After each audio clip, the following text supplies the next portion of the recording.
Hello, everyone, and welcome to our latest, meaning tonight, series of women's wellness webinars. My name is Annie Lori Benzie. I am a general and complex GI surgeon here at JFK University Medical Center, part of Hackensack Meridian Health. I also go to Old Bridge Medical Center as well. I am so delighted to have you all here this evening. If you have any questions or comments, please be sure to use the Q&A section at the bottom of the Zoom. You can use the chat as well, but those will not be anonymous. So if you have any particular question that's relevant to you, and you don't want to expose yourself to the rest of the group by name, then the Q&A box is where to go. And if any point during this Zoom that you need more clarification, please feel free to use the chat function. We'll be monitoring that as well. But I'll take all questions at the end just to make sure that we get through all the information in a timely fashion. So again, thank you all for joining this evening. I think it's almost winter outside, even though the leaves are finally starting to turn the color of fall. So I hope everyone's warm, and as the sun goes down, hopefully we'll get everyone home before the end of this webinar. So what I'm going to talk about tonight is something very near and dear to my heart. It's actually the subspecialty training that I did after completing my residency, was a fellowship in complex GI surgery, particularly in foregut disorders, which are disorders of the esophagus or food tube and the stomach. And primarily what my practice really focuses on in terms of that are patients that have had chronic gastroesophageal reflux disease, also known as heartburn or GERD or agita, as some people come to my office and explain it to me. And I would really think that everyone should know a little bit about this because it is the #1 diagnosis across all primary care providers' offices in the United States. There's billions of dollars a year that we spend on medication combating this disease. And particularly in women, I want everyone to be educated in order to make the best decisions for their health, because women also tend to make the decisions in healthcare for their family members. So there's some aspects of tonight's talk that are particular for women patients, but to be honest, this can really be universally applied to everyone that unfortunately suffers from GERD. So my talk tonight is Feeling the Burn, and I'd just like to thank very much the marketing team for asking me to be a part of this, as well as the administration of JFK. So without further ado, let's get into our outline for tonight. So we're going to talk about what really is GERD. It's a little bit more complex than your typical heartburn symptoms. How do you get diagnosed with this? Once you have a diagnosis, what does that mean in terms of treatment? And then we're going to talk a little bit about the JFK University Medical Center Reflux and Motility Program that is now in its 2nd year of running and has been extremely successful in getting patients a comprehensive workup as well as treatment all under one roof. And then we're going to wrap up everything with just an overview, and then I'll take any questions that you may have. So first of all, before we talk about anything, we need to get the correct definition down. So GERD is also known as acid reflux or heartburn, as I mentioned, but really it's like a mechanical process, almost like a plumbing process in a way. And how this happens is actually that any contact from the stomach, whether it's food, acid, bile, actually moves out of the stomach in the wrong direction and travels up the esophagus, which is the food tube. That's usually the tube that we use when we're swallowing any food or pills, liquids, things like that. So there's really a couple of reasons why this happens, but the primary cause of why this happens is because as we swallow, the muscles of our esophagus are designed to push food in the correct direction, right? So down towards the stomach. But the challenge is that sometimes the muscle between the esophagus and the stomach, also known as the lower esophageal sphincter, which is a one-way anti-reflux valve, is not working the way that it should.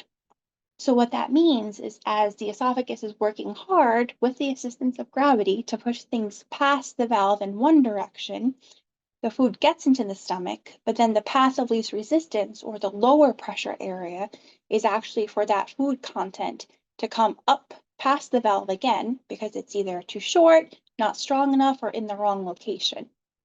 So the challenge with that is that we're really not supposed to have pepperoni pizza coming up our esophagus as we're sleeping, right? So the irritation that's caused in the lining of the esophagus is actually the burning that we're feeling.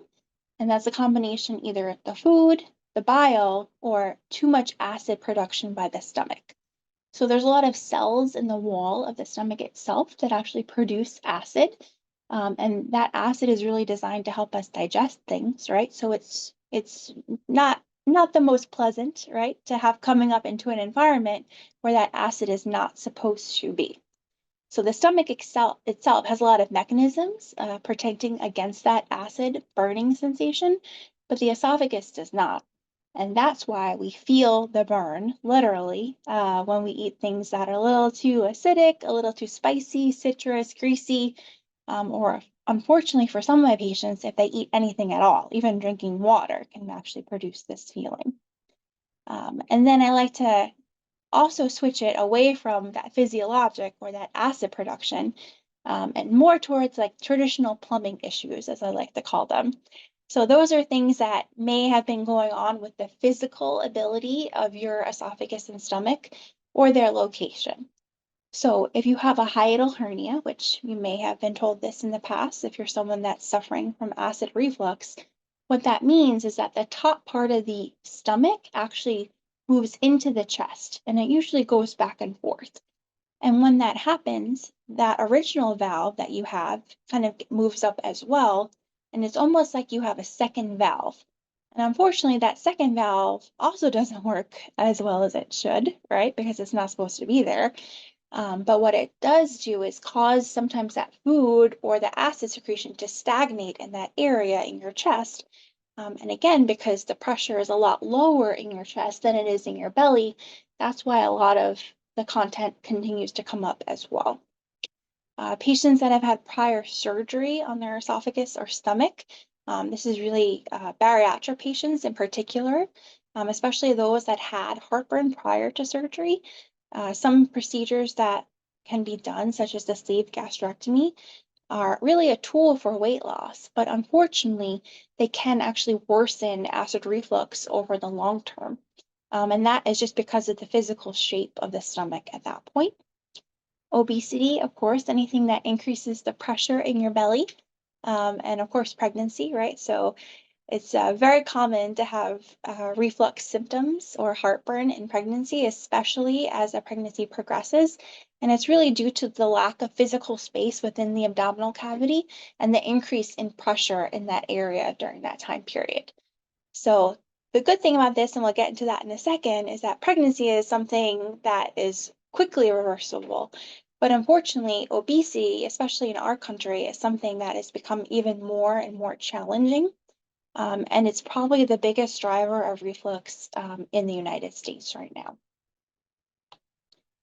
So this is just an example of what I spoke about before. So what is a hiatal hernia? You can see that normal sphincter muscle or that valve, the lower esophageal sphincter, is usually supposed to be a little bit below the level of the diaphragm muscle. Diaphragm muscle is the one that helps us breathe, the one that helps us take deep breaths.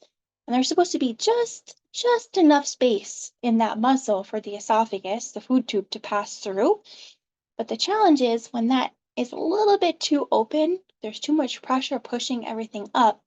If that opening tends to open a little bit more, it does allow for the stomach to go back and forth. So that's truly what a hiatal hernia is. It's not something that I can feel when I do an exam. It's not something that you can see on the outside. It's actually something that's deep within your body. But even though you can't see it, it doesn't mean that it's not a problem.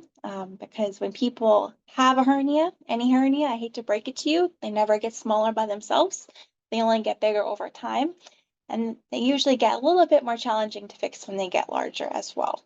So it's definitely not something to ignore. If you've ever been told that you have one, it's just a good idea to keep that in mind going forward, and to kind of keep following up with your providers. Usually a gastroenterologist is the best person to follow up for in regards to hiatal hernias as well. So now that we know exactly what GERD is, how do we diagnose it, right? So what I like to do is listen to my patients, because the more I listen to my patients, the more they give me the diagnosis without me even having to really ask too many questions. So the major questions or the major symptoms when it comes to reflux are heartburn. So that feeling of that burning sensation in the chest can usually start kind of like the top part of like the breastbone area, so kind of in the upper abdomen, but then it can also spread upwards. Okay, so sometimes upwards to the vocal cords, and people have a lot of irritation at that point. People also tend to have regurgitation, especially those that have hiatal hernias. So sometimes we think it's vomiting, but regurgitation is actually just when undigested food makes its way upwards. So this is something that people wake up at nighttime sometimes and they kind of have that taste in their mouth, which is not very pleasant, unfortunately. But that's really one of the telltale signs of severe acid reflux is having that regurgitation of food content that you ate hours earlier. Burping, definitely another symptom, belching, very gassy. And that's actually because your body has learned to actually swallow air in response to having that chronic heartburn pain. So the more air you swallow, again, the path of least resistance is going to be up. And a lot of that really has to do kind of with the irritation of your diaphragm muscle as well. So there are some people that also develop hiccups because they've swallowed so much air. That just leads to irritation of the nerve that runs along your diaphragm. Of course, pain. So chest pain, especially in the older population, usually we always worry about the heart first, but reflux is a close second when it comes to this. When people present to the emergency room feeling like they have a heart attack, sometimes it actually can be a really severe case of acid reflux. And then the most important thing to rule out in these patients is actually those that have trouble swallowing. So although it may seem like you're having reflux or heartburn because you have that burning sensation, it's actually not the food or the acid or the bile that's coming up from your stomach. It's actually things getting stuck on the way down. So that dysphagia is actually the sign of a problem with the muscles and the nerves of the esophagus, and not necessarily anything that we talked about before. It's not really acid production or the hiatal hernia. Usually things getting stuck on the way down is something that's a little bit more severe, and it's really important that your provider tells the difference between dysphagia and reflux, especially when it comes to treatment options, and I'll explain why in a little while. A subset of patients can also have something called laryngopharyngeal reflux, or LPR. This is something that happens because all of that secretion material comes up and it irritates the vocal cords so much that can actually come up and over those cords and into your lungs, and that's called aspiration. So there are some patients that have chronic hoarse voice, dry mouth, sinus problems, actually, as well as breathing problems like asthma exacerbations. And they actually usually go to ear, nose, and throat or pulmonology first and then end up coming to see me because their reflux disease has been determined to be the major cause of these symptoms in that patient population.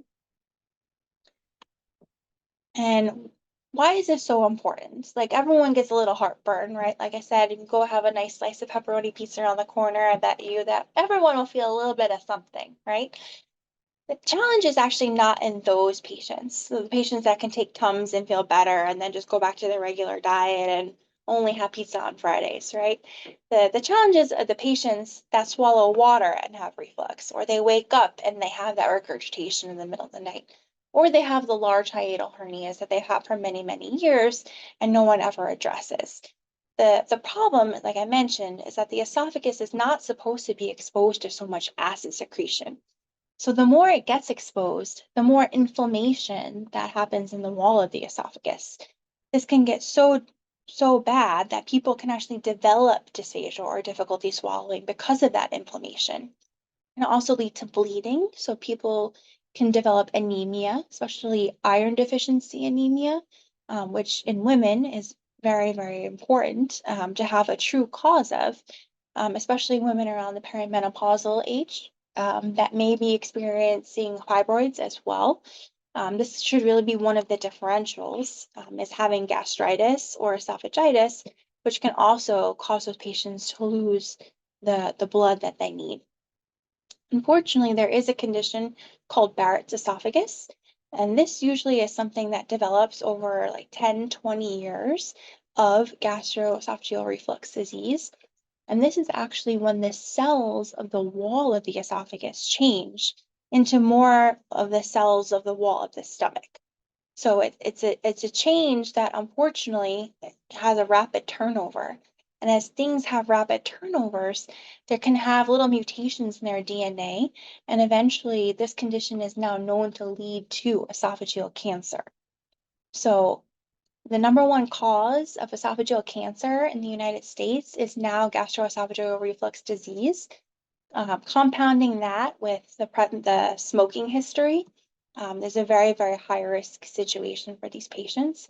So once someone is diagnosed with Barrett's esophagus, it's extremely important that they continue with their surveillance endoscopies, taking biopsies of those walls to make sure that those cells are not changing into bad cells that can then lead to esophageal cancer. And as you can see, that narrowing or stricture disease is really just from that inflammation. Ulcers can also lead to bleeding issues as well. So in women in particular, right, that's what our wellness series is about. It's really targeted to our female audience. There's some particular things to know about GERD. So although the incidence of GERD is actually the same in men and women, there is an increased risk of having GERD in women after reaching menopause. The reason why is actually has to do with the effects of estrogen. For some reason, the estrogen effects and progesterone are somewhat protective. But as to why personally, what I think is that women are actually more likely to seek treatment and therefore get a diagnosis of their symptoms. So the challenge is that women actually present earlier. They are less likely to have erosive esophagitis, which is when you have ulcers in the wall of your esophagus or like mucosal changes like Barrett's, like we talked about. And in a way, that's actually a good thing that people seek help earlier because it decreases the incidence of having Barrett's esophagus, which is that precursor to esophageal cancer. However, also the downside is that women are likely to have increased severity of their symptoms. So they do have more heartburn, more belching, more regurgitation, more waking up at night with kind of that nasty taste in their mouth. And the challenge is like, even though physically things may not look that different when we do endoscopy to check from the inside, the erosions aren't there, but the symptoms are the things that people experience the most. And obviously, no one seeks out help if they're not having a problem, right? Especially from doctors, right? So the challenge in these patients is that sometimes their symptoms don't match what we're able to see. And therefore, you don't want anyone to have something that's unchecked for years and years and years because there's no visual evidence of disease, even though the symptoms really tell the whole story. So it's also extremely important to advocate for yourself. If you are having these kinds of symptoms, you really should talk to your primary care doctor or gastroenterologist about them because it really shouldn't be something that you're suffering from in silence. It is very real and there are treatment options for it as well. The other interesting thing about women is that there tend to be a correlation with lower gastrointestinal symptoms as well. So a lot of my patients also have a diagnosis of IBS, that bloating, constipation, kind of like abdominal spasm pain. And what I personally believe is because when the colon is acting up, it increases that intra-abdominal pressure, like we talked about before. And the more pressure you have in your belly, the more likely things are to reroute and go up your esophagus. So it tends to be a higher correlation in these patients as well. And then I touched on this a little bit before, but about 90% of pregnant women experience heartburn at some point, primarily like in the third trimester, obviously, because there's a lot less space. Everything is getting pushed up. The culprit of this is actually progesterone. So progesterone is something that is made by the placenta, and that enables, obviously, it's for the baby, right? In order to support the pregnancy. The challenge, though, it tends to relax things, and sometimes it relaxes things a little bit too well, okay? And one of those things that it relaxes, because it's like a whole body phenomenon, right, is actually the lower esophageal reflux, the lower esophageal sphincter. So when that pressure is lower, things go down easy, right? But they also come right back up a lot easier too. And the stomach itself, usually it empties food about every 30 minutes. But in women that are pregnant, they really have a lot slower release of that food. This is also something, coincidentally, we see now patients that are undergoing medically assisted weight loss treatment, where the mechanism that these medications have is actually delaying your gastric emptying or making sure the food goes out of the stomach slower, to slow down your digestion, to make you feel fuller so you don't eat as frequently, right? Unfortunately, the side effect of that is actually the same thing, increasing the pressure in your stomach, preventing things from emptying, and therefore pushing those food content back up your esophagus as well. But in terms of long-term gastroesophageal reflux disease, the good news is that women that are pregnant, it's not really a risk factor in developing a long-term problem. The challenge is, though, how do we treat it, right? Because in pregnancy, we're very careful about giving certain medications and certain treatments. So a lot of it is actually lifestyle dietary modifications, which are the same like any other patient that has reflux. So don't eat close to bed, avoid spicy, caffeine, greasy, citrus. Obviously, alcohol in pregnancy is not something that's recommended. So a lot of those modifications that we typically recommend to pregnant women in general can actually be really helpful for GERD as well. In terms of medication, there are really kind of like 3 classes that are somewhat recommended, but again, everything with caution in pregnancy. And I would definitely discuss this with your OB provider. Antacids, and that would be something like Tums, calcium carbonate, over-the-counter medication. There's really not a classification system for it, but in general is considered safe. And then if reflux is very severe to the point where some women actually get dehydration, malnutrition, really cannot keep anything down, H2 blockers are probably safe. But there's really limited studies on proton pump inhibitors, and those are the medications that decrease the acid production in the stomach. So definitely really important to work on the dietary and lifestyle modifications first, because in terms of side effect to the fetus, we don't really know this long-term side effects of these medications that we would give to a non-pregnant woman. So just keep that in mind. The other thing too is it's transient, right? It lasts about 40 weeks on average. And like I said, usually it's not a long-term risk factor for development of chronic gastroesophageal reflux disease. So now that we know all about it, we know the importance in women, how do we actually diagnose this? So the most common way that we diagnose reflux is actually through an endoscopy, or EGD. So what this is when you get to take a little nap.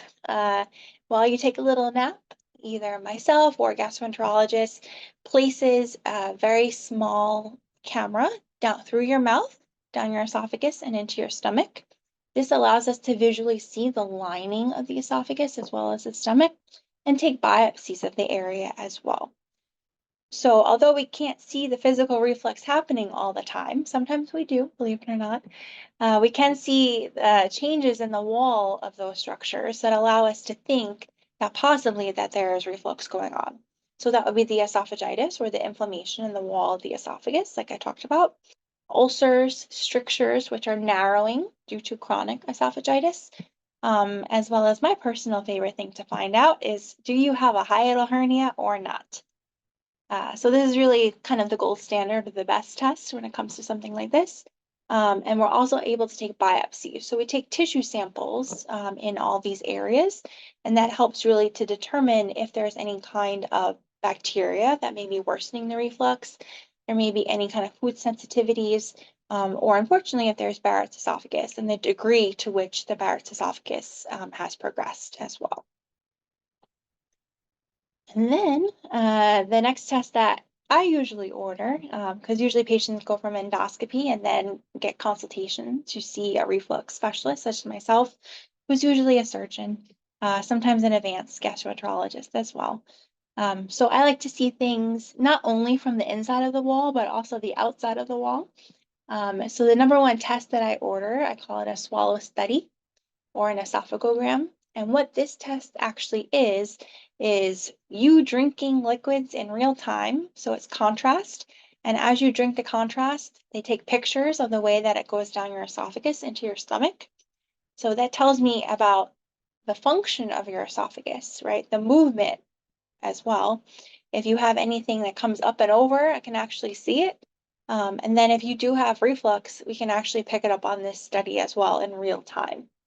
The other thing that I look for, of course, is the size of the hiatal hernia. This is really the best way to kind of detect that. But if you're a patient that had prior surgery or prior hernia repair, prior bariatric surgery, or something else I'm concerned about based on the endoscopy findings, I do a CAT scan as well. And the benefit of the CAT scan is that it tells me more defined information. I can also see the other structures in the chest and the abdomen. But not really everyone needs that test. Usually esophagogram gives me the best information. So what are the options, right? So now we got our diagnosis, we know all about it. What are we going to do about it, right? So as I kind of hinted before in the pregnancy section, the most important thing to do is to change the things that you've been doing that make your reflux worse, which is usually the hardest thing to do because we are creatures of habit, right? And we have a lot of amazing food here in New Jersey. Unfortunately, most of that food is reflux provoking food. So anything that's like spicy, acidic, like I mentioned, pepperoni on pizza, you got two right there. You have tomatoes and pepperoni. Heavy, greasy food. Caffeine is a big one. Chocolate, and alcohol. So what those three things do is actually similar to the progesterone in pregnancy. They actually relax that sphincter mechanism. And when you relax the sphincter, path of least resistance is up, right? So this is especially important if you're want to have a glass of wine before you go to bed. Probably not a good idea if you have reflux disease, because now you just relax your sphincter and you're going to lay sideways, right? So you've eliminated the effects of gravity on your esophagus. And that's why we usually tell people, like, please do not eat or drink anything about 4 hours before going to bed. And even when you go to bed, it's a good idea to kind of incline yourself on pillows or get a wedge if you're experiencing those nighttime symptoms of a cough and regurgitation, because that will really help with those symptoms. Weight loss, like I mentioned, obesity is a serious problem, especially when it comes to gastroesophageal reflux disease. So the more weight you lose, the less pressure in your belly, and therefore that will really help change that dynamic as well. And then, of course, like I mentioned, medications very commonly prescribed here. There are three classifications: proton pump inhibitors, H2 blockers, and antacids.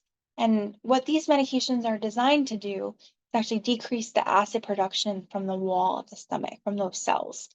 The challenge, though, is how long are you going to be on them, right? So they were actually only originally intended to work for about 8 weeks or be used for about 8 weeks. But I have many patients in my practice that have probably been on some version of this for 20 years at this point. And the reason why is because they may decrease the acid production, so you don't feel the burning part, but they don't do anything to address the valve or the hiatal hernia, so the plumbing part of it. So the heartburn is gone, but those changes are still there. And especially, if you gain some weight or you ate too late, you're still going to have those symptoms even despite the medications. The good thing, though, is that prior to having these medications, we used to have a lot of patients that develop perforated ulcers and would come in the emergency room for emergency surgery. So there is a benefit in that patient population where that's something that was very, very high risk surgery in the past. It's now something that we see much rarer than before. So pluses and minuses to everything. But I mentioned, right, everything has a side effect, right? Especially medications. So particularly, in women, the biggest challenge is usually osteoporosis, dementia, infections, and chronic kidney disease. In addition, they also interact with several other medications. So there can be changes in the absorption of those medications as well. One in particular is actually levothyroxine or Synthroid, which is a thyroid medication. And the reason why actually has to do with the timing of the medication in the morning too. So Synthroid, you're supposed to take first thing in the morning. These medications, PPIs, you're also supposed to take first thing in the morning on an empty stomach. So not a good idea to do both at the same time, right? Because one can kind of cancel out the other. And then in addition to that, the malabsorption of calcium and magnesium, because of the way that those materials are absorbed by the wall of your stomach, women in general are obviously at increased risk for osteoporosis, but especially those that are on long-term PPIs without any supplementation. So the hip fracture risk in that patient population that have been on PPIs for longer than 5 years is increased by about 35%. The good news, though, is that it's actually reversible. So stop the PPIs within 2 years, that you get back to the same baseline risk factor as patients that never had any PPI use. And then the next one is a little bit more controversial, but there is some data that has come out in the last couple of years about the risk of dementia with chronic PPI use. And the real reason is, again, because the B12, which is a vitamin that we all need for our cognitive function, is actually absorbed in the wall of the stomach as well. So the PPIs prevent that absorption and the circulation and creation of that in our bodies. So that has shown an increased risk of dementia, as well as other certain infections. C. diff, which is something that commonly occurs in the hospital. It's a very serious infection that presents as really severe diarrhea, as well as pneumonia. And that really has to do with patients that have different kind of bacterial colonization. They tend to not have heartburn because they're on these medications, but the reflux still comes up and over. And unfortunately, that bacteria can actually get into their lungs and cause pneumonia as well. And then, of course, chronic kidney disease, right? So our kidneys are very important in general, but definitely one of the things that you wouldn't want to do is damage any of their function. They compensate very, very well, but you don't want to get to the point where you have to be concerned about that. So now that you've tried all your dietary modifications, you lost some weight, you're going for some more walks, you went on your 8 weeks of PPIs, but you're unable to wean off of that medication, right? So at that point, and I call that as medically refractory or persistent gastroesophageal reflux disease. So this is really where our program comes into play, right? Really diagnosing this as reflux is very important because, like I mentioned, it's just really trouble swallowing because there's a big difference between the treatments for both of these. So kind of a bird's eye view of how I really work up patients in this situation. It's really starting with that endoscopy. So do you have a hiatal hernia or do you not? Do you have a plumbing problem or do you not? And then really based on that, if you do have a true hiatal hernia, I usually get that swallow test that I mentioned. If that confirms the hiatal hernia, the usual best step for those patients, because the hernias, like I said, will never get smaller and they're not going to fix themselves, is to proceed with a hiatal hernia repair, which is something that's done surgically. I do it robotically, so small incisions through the abdominal wall. And also recreate that natural valve structure. And the medical term for that is called a fundoplication. Okay. If no hiatal hernia is present, which is some patients, right, tend to be a little bit younger in nature, I do have to prove that they truly have that reflux, even though they may be feeling that heartburn. And how I do that is through a pH probe test, which I'm going to explain on the next couple of slides, as well as manometry. And the manometry is really because I need to rule out if there's a motility or a movement problem in the esophagus as well. So kind of based on that factor, if there's no hiatal hernia, there is a potential that this fundoplication or that reinforcement of the valve can actually be addressed endoscopically as well, which means through the scope again. With a special stapler device to recreate its long and strong natural behavior. That's something called a TIF.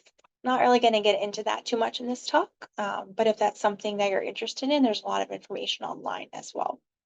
And then, like I mentioned, if patients truly have a motility issue, there are a bunch of other medical managements as well as potential endoscopic or surgical managements of those disorders too. But it's really important because you don't want someone to undergo the incorrect procedure. You never want to make someone worse than they were before they met you. That's my general principle. So I like to do things the right way the first time, and that's why the workup is actually pretty extensive for this as well. So like I mentioned, the pH probe testing, actually something done also under endoscopy. What I do is actually use a device that inserts a very small temporary transducer into the wall of the esophagus. That transducer measures the degree of acid in the lining or that's refluxing up from the stomach. It then talks to wirelessly this little pager device. I don't know if anyone was around in the early 1990s, but we used to have something called pagers before cell phones. And what it does is actually give me a measurement of how much acid is being produced, how long that's happening, and what are your triggers. And really the question I have is, will you benefit from an anti-reflux surgery? I think it's really important to make sure that it's true reflux in these patients. There's also a small segment of patient population where PPIs or the medications don't work, right? So that is a kind of a subset of these patients that I really need to make sure that we're doing the appropriate treatment initially before proceeding to any more kind of surgical aspects. And then in bariatric patients, we also need to make sure that they need a revision or conversion from a sleeve to a gastric bypass, really just to ensure that there's not an excessive amount of acid that's getting produced, because that can lead to complications with gastric bypass as well. And then manometry. So this is something that's extremely important, but unfortunately not the most comfortable test. What this does, like I mentioned, is actually measure the pressure in the wall of the esophagus, and the way that you swallow food and particularly liquids in this test. So it's a small thin catheter that has sensors along its length. Those sensors actually pick up sodium currents, so salt, water in particular. So what we do is we secure the catheter in place by having you swallow it down into your stomach. And while you're awake, I have you swallow some saline, which is water with a little bit of salt in it. And then I can kind of see the weather map, or as I like to call it, the lie detector test, because I can see you swallow before you even think about swallowing. And really the challenge again in these patients is that, am I going to do the correct operation for this patient? So patients that have dysphagia, which is the trouble swallowing, again, due to a neuromuscular disorder, they really won't have the same benefit as those patients who have hiatal hernia and I do their repair, right? There's also patients that have autoimmune conditions or neurologic conditions, like they had a stroke. And those are patients that really should not have a surgical repair. Really, their management is more medical and conservative, and dietary modifications. So like I said, I really just want to make sure that I offer the correct operation or treatment to the correct patient. So this kind of just gives you the overall overview of everything that we do when we're working up a patient with gastroesophageal reflux disease who is interested in pursuing a surgical option. And kind of, if you haven't get this already, my goal, of course, is to get patients off of those anti-reflux medications in about 30 days after surgery, and hopefully for life, right? Everyone, again, pepperoni pizza will give us a little bit of agita, right, to grab the Tums every once in a while. But the idea is that you prevent that chronic reflux, the one that leads to Barrett's esophagus. And that's really what I'm getting at, because I, of course, would not want anyone to ever develop esophageal cancer, or any other severe complications due to their reflux disease. So now I've talked all about this workup, but I am a surgeon, in case you haven't noticed already. I love to operate, but I also need to make sure that I'm doing the correct thing, right? So in terms of the actual technical steps of this procedure or how I go about fixing it, there's 4 key steps.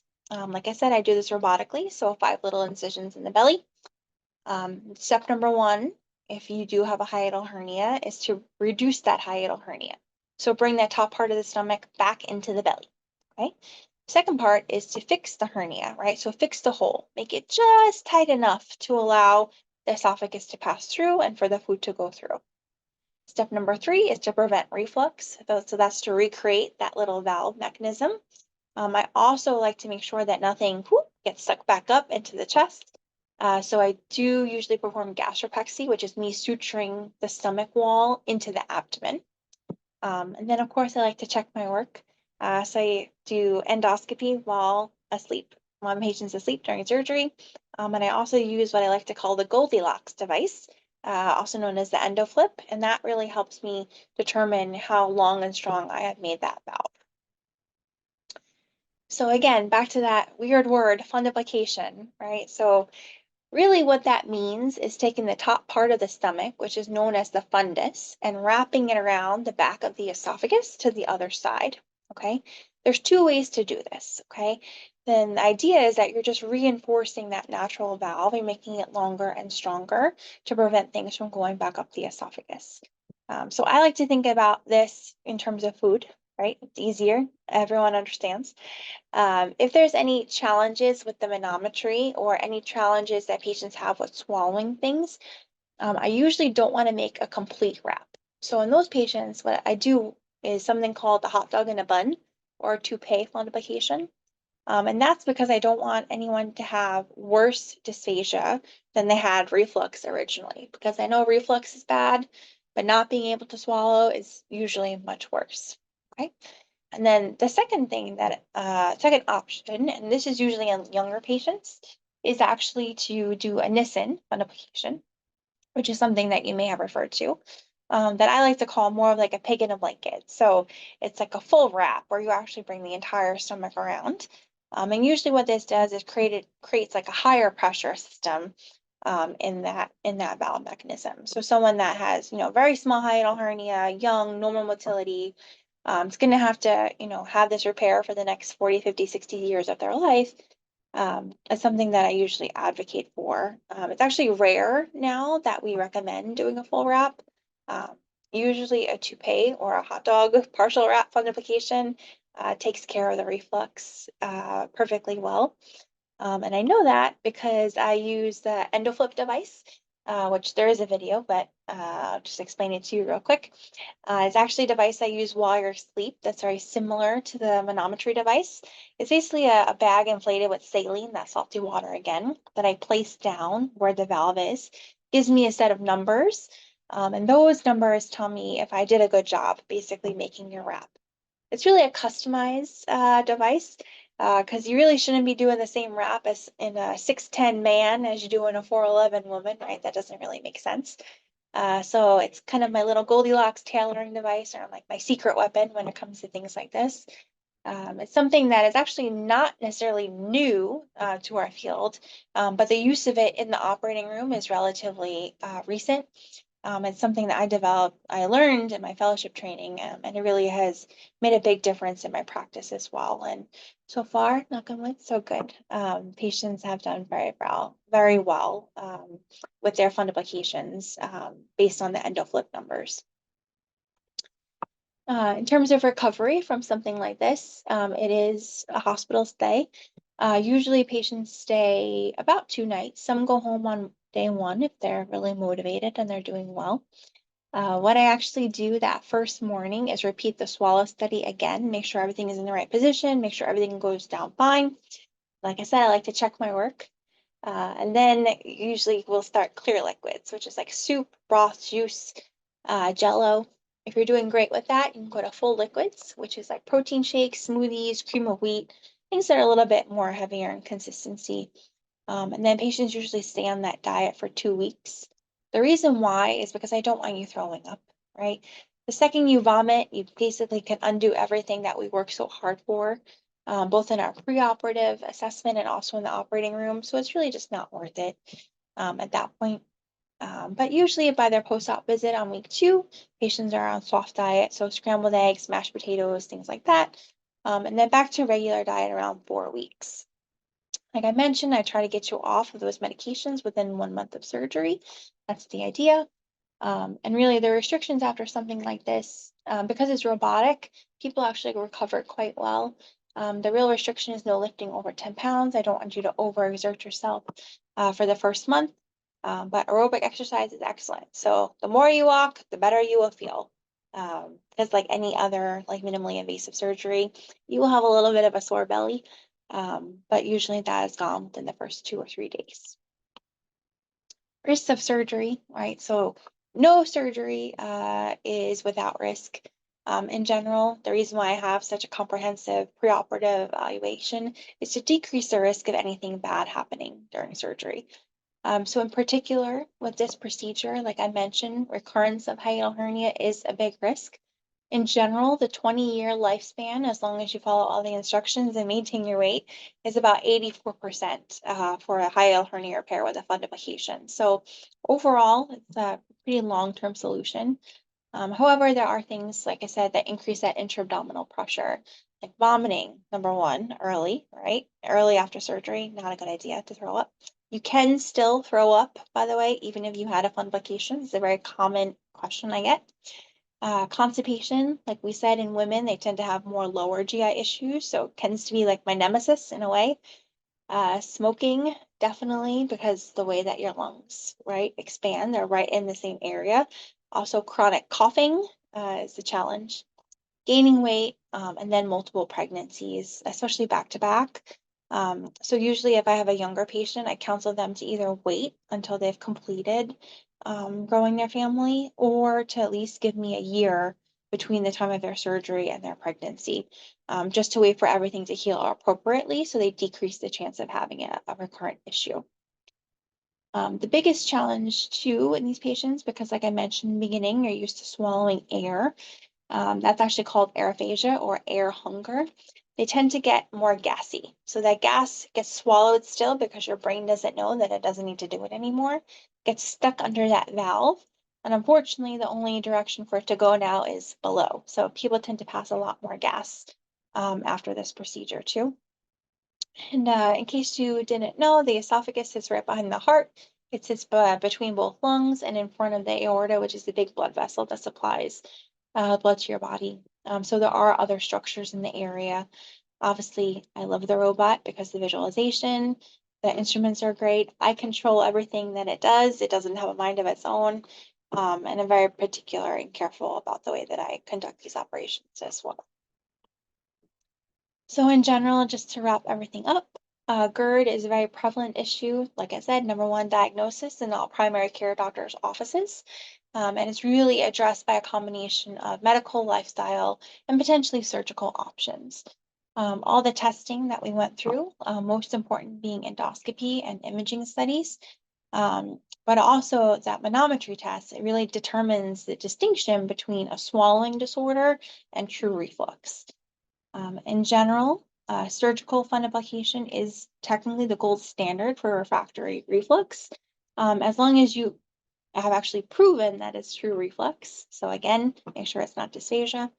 But like I said, in a patient that has a very small hiatal hernia or no hiatal hernia, TIF, which is actually the version of the hot dog in a bun that is done through the endoscopy, is something that is a potential option for that very select patient population.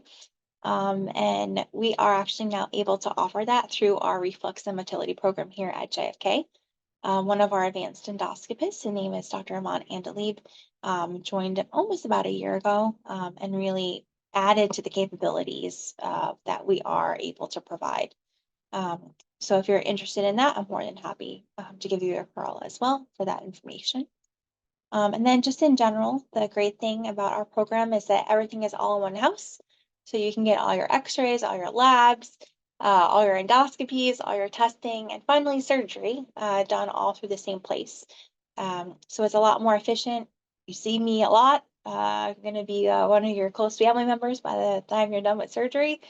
But I think that's really important, just to make sure that everyone is on the same page, as well as make sure that the issues that you have are being addressed, and you get the best treatment option available. So thank you all so much for joining us tonight. If you have any questions, I'm going to go through them right now. In general, I think this is a great series through our women's wellness webinars. I would really encourage you to sign up for my colleagues' presentations as well, and they will all be emailed to you. The links will be emailed to you as well.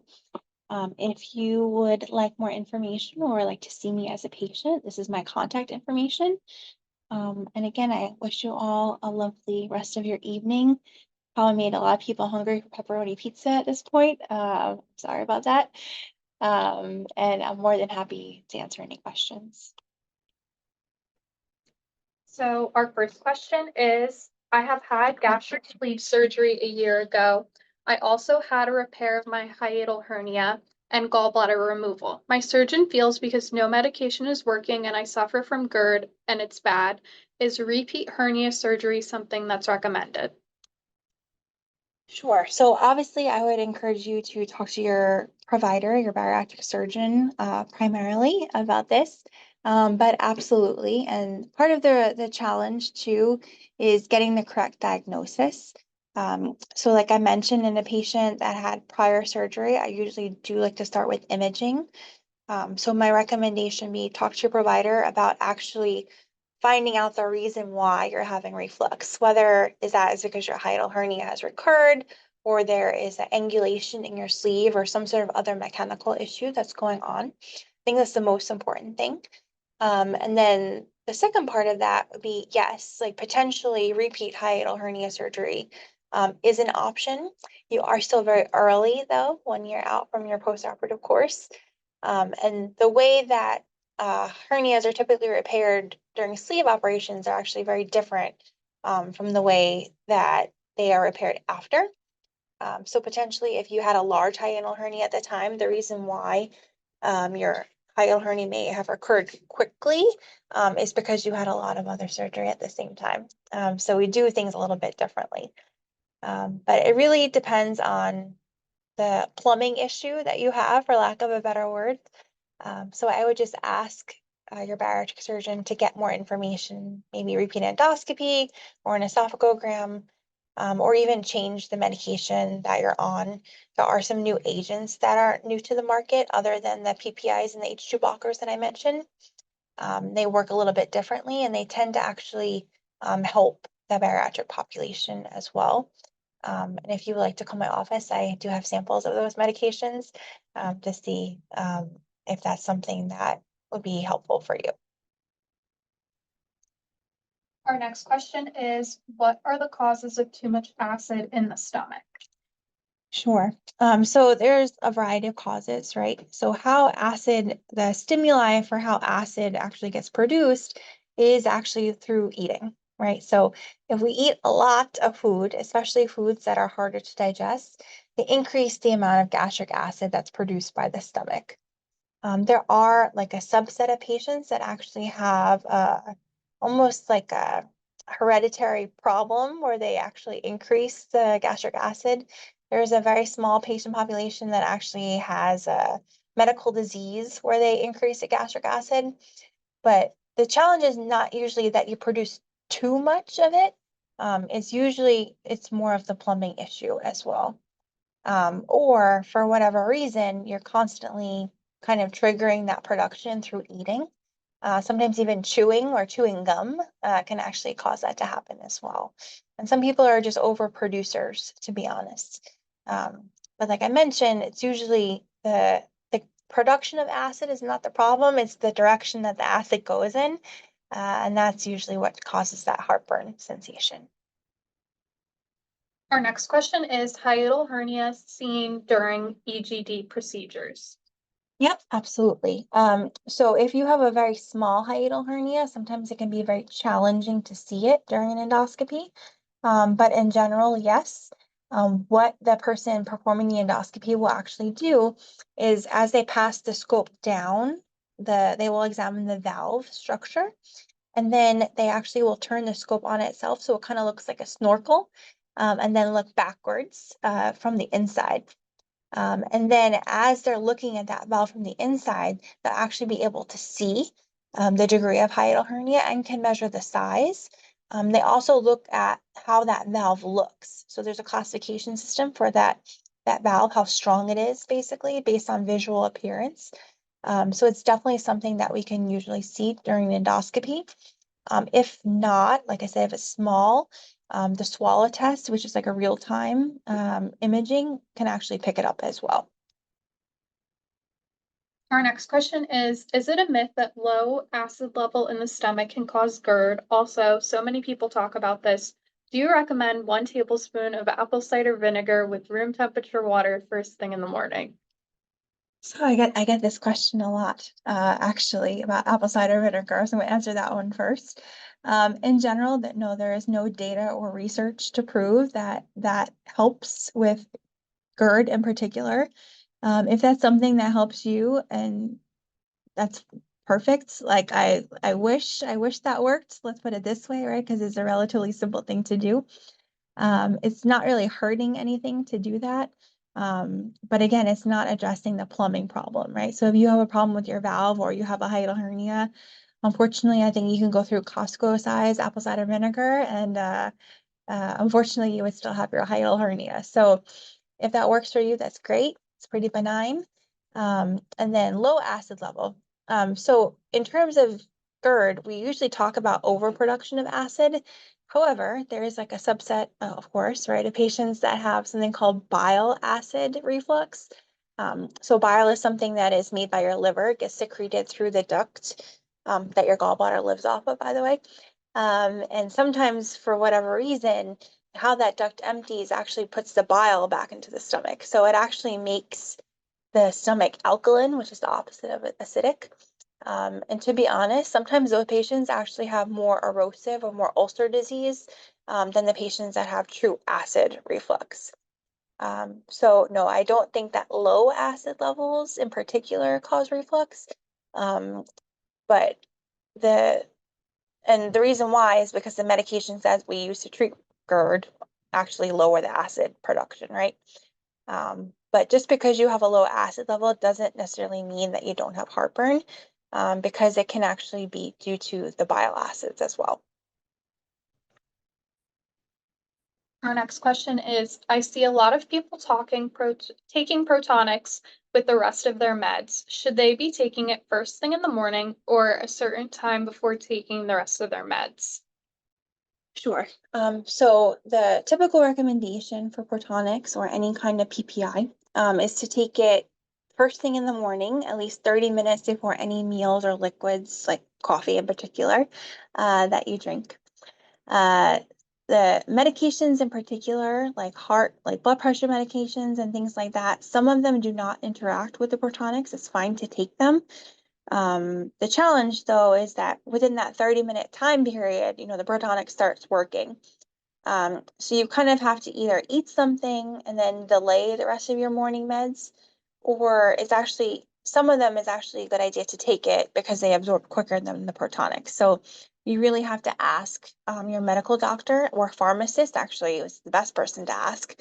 But particularly with Synthroid, like I mentioned, what I actually have my patients do is take it like 30 minutes before lunch or dinner, especially those patients that tend to have worsening reflux at night because they need to take their Synthroid in the morning, also 30 minutes before meals, right? Because you need it on an empty stomach. Um, but the challenge is that if you take the Protonics, you mess with the absorption of the Synthroid from the walls of your stomach. So you don't get the same effectiveness, and then thyroid function obviously becomes affected as well. So the best person to check with is a pharmacist. But in general, 30 minutes before meals or on an empty stomach is the best way to take Protonics. If you tend to be a person that has more symptoms at night, I would actually recommend taking it before dinner, to see if there's any difference as well.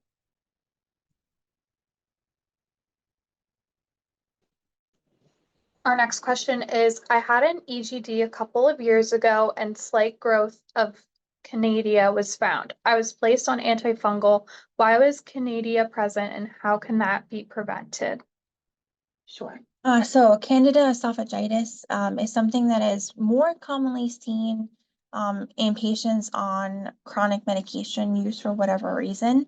The reason why it has to do with the fact that Candida or fungal cultures in general, they thrive in the acidic environment of the stomach. Um, there's also certain other kinds of bacteria that are actually a lot more dangerous than Candida. Unfortunately for us, they are rare. But usually antifungal treatment for Candida is the way to go.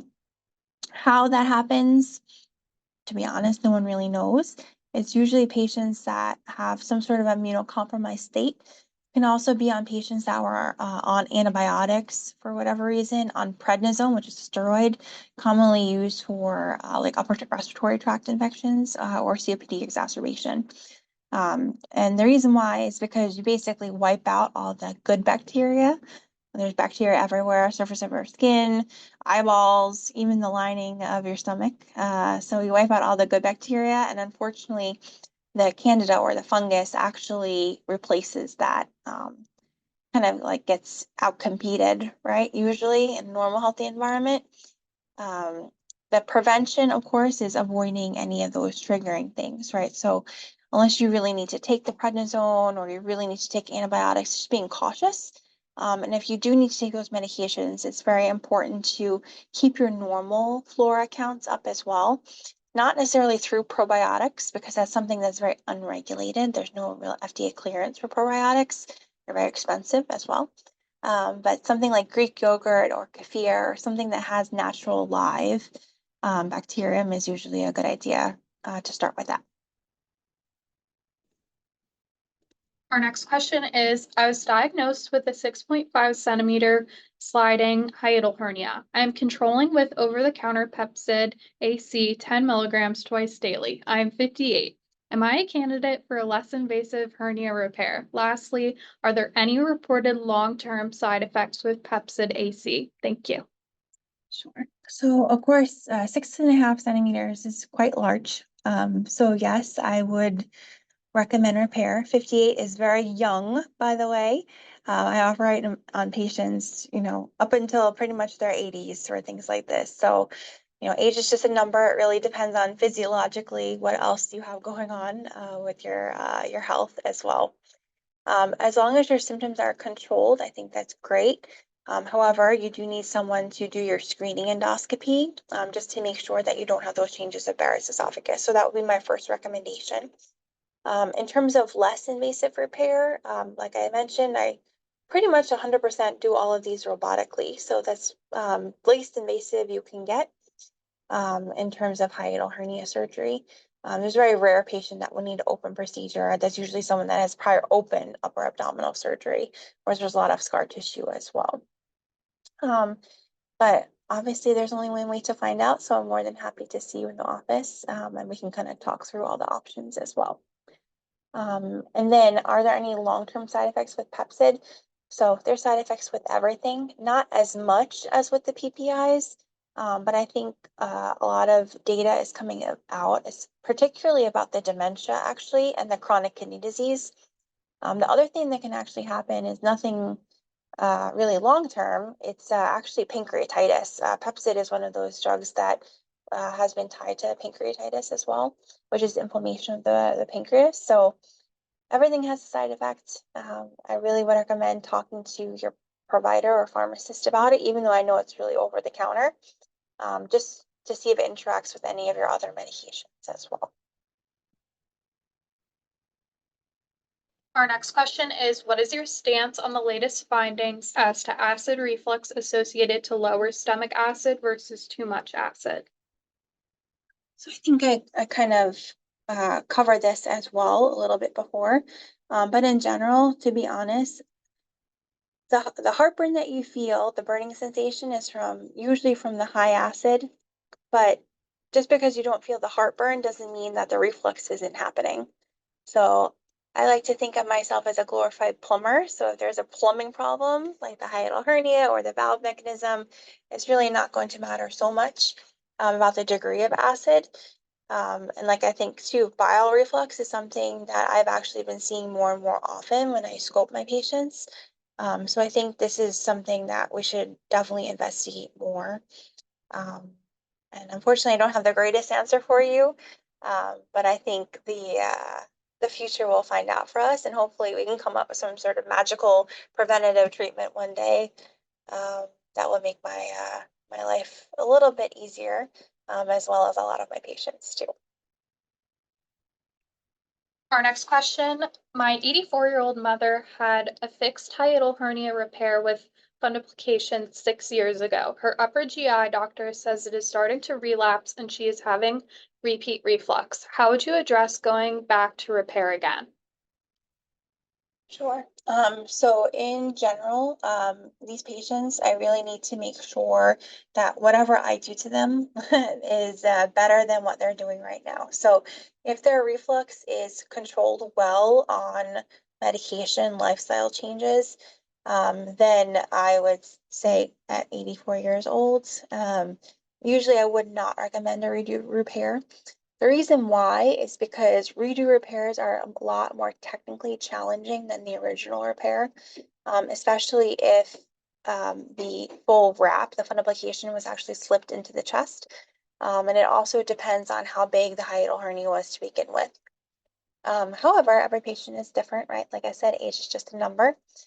If the patient's getting to the point where they can't swallow anything, and that's usually due to something called like a slipped fundoplication. That's something more serious, right? And that's because they don't have the nutritional ability to maintain their activities of daily living. That's something that would push me more in an older patient to do something about it. In general, going back to repair it, it depends again if it was done open or it was done minimally invasively in the first place. Usually I would prefer to do it minimally invasively. I think it's just the visualization is better, the technical ability is better. If a mesh was used in the first repair, that would also be my major question. Definitely with a redo repair, I use mesh. I use mesh in general. It's a bioabsorbable mesh, so it dissolves within the first like 16 months or so. And that's really to decrease the early recurrences. And we now know that early recurrence within the first 6 weeks is actually the most common reason for the hiatal hernia to come back in the first place. So it's usually not the patients, unfortunately, that 5 years out have a recurrence. It's usually something that happens very like early on, and then it just gets bigger over time. So I always tell my patients as well, like, don't wait to come back and see me. Like, even if you're doing great, like in a year from now, you're concerned, we can always do an esophagogram, see what your anatomy looks like.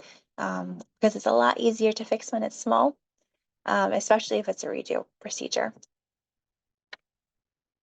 Our final question is, how can we prevent hiatal hernia? So, one day maybe I'll find this out and I'll win the Nobel Prize for medicine. But the challenge is that there's really not much we can do to prevent it other than leading a normal, healthy lifestyle. So the biggest risk factor, like I mentioned, is really obesity. So the more intra-abdominal pressure that you have pushing up on your chest, like any hernia, right?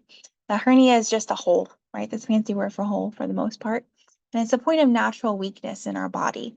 So the more pressure we put on exploiting that area of natural weakness, the more likely that the hole is going to open.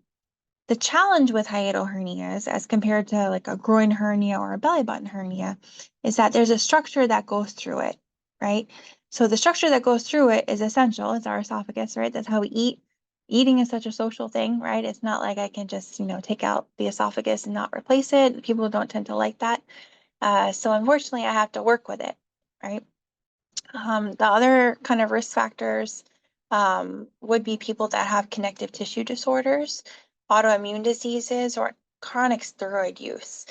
These people, for whatever reason, or even when I go to operate on them, I can tell because they just have very, very lax tissues. Like they're very, like almost elastic in nature. And unfortunately, there's really not much you can do because there's an underlying cause in those patients. But in general, I would say, just recognition, like once you have a hiatal hernia, really maintaining or decreasing your weight is the best way to kind of prevent that hernia from getting larger.